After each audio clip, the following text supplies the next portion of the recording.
Well, the colder weather has definitely made us all start thinking of fall, and with fall, you always think, you know what sounds nice is cozying up with a book right now. Well, that's why we called our friend Melissa Dalton Martinez. She is a host and reviewer with The Book Break. Hi, Miss Melissa. So good to see you. Hello, thanks for being here. It's great to see you again, too. Yeah, and this weather is perfect setup for this. So you've got 3 books we're talking about today, and the first one I think I need to read because it's all about preparedness, and I am so not prepared. When my power went out this week, I've been a mess. Yeah, you know, it's interesting because I'd like to say that probably most of us are not prepared for things like that. You know, we hear all the time about food storage or things like that, but there are so many other kinds of crises that can happen. And what I love about Crisis Preparedness Handbook by Patricia Spigarelli-Aston is that it gets the gamut of different things that you need to be prepared for. And it's kind of literally the encyclopedia of preparedness. So whether it's a big crisis or a small crisis, I mean, she talks in here about evacuation kits where we know that people across the country have had to be evacuated for fires or power down and things like that. And like, you know, we've experienced here right now in Utah, power outages. Are you prepared for that? What do you do to get prepared for that?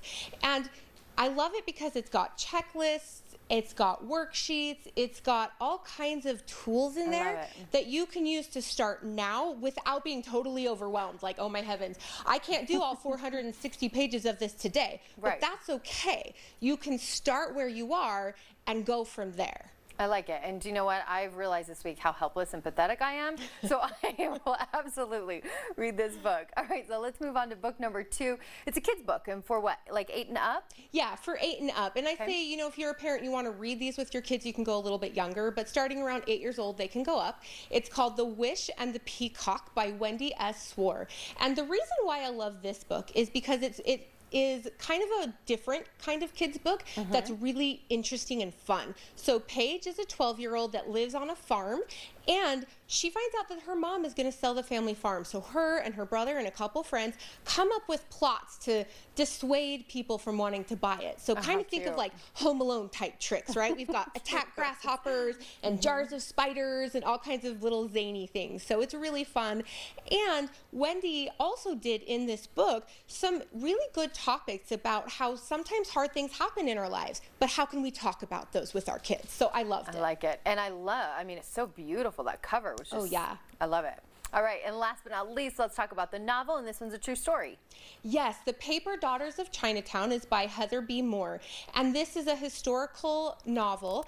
It is completely based on a true story of Dolly Cameron is her name, and Dolly came to San Francisco, California, and her plan was just to work for 1 year at this mission home for Chinese women that had been rescued.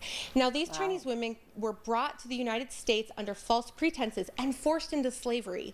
And Dolly actually gets involved in saving these women and stayed at the mission home for 40 years. And so it's her story. It's the story of the Chinese girls that she helped and saved, and it's really inspirational. And what I thought of when I read this book was, you know what? You really don't have to be out of the ordinary to be extraordinary. I like it. I like it. And I love when you come, you always bring such a variety of books that can appeal to so many different people. Hey, well, and if they want to learn more, they can go to your website, thebookbreak.com. They can also win one of these books, right? Yes. So if you go in, you can pick which one of these books you're most interested in, and we will announce the winners tomorrow. So get in quick. Fabulous. Melissa, so good to see you. Thank you for being here. Yes, thank you. Amanda, what's coming up? Well,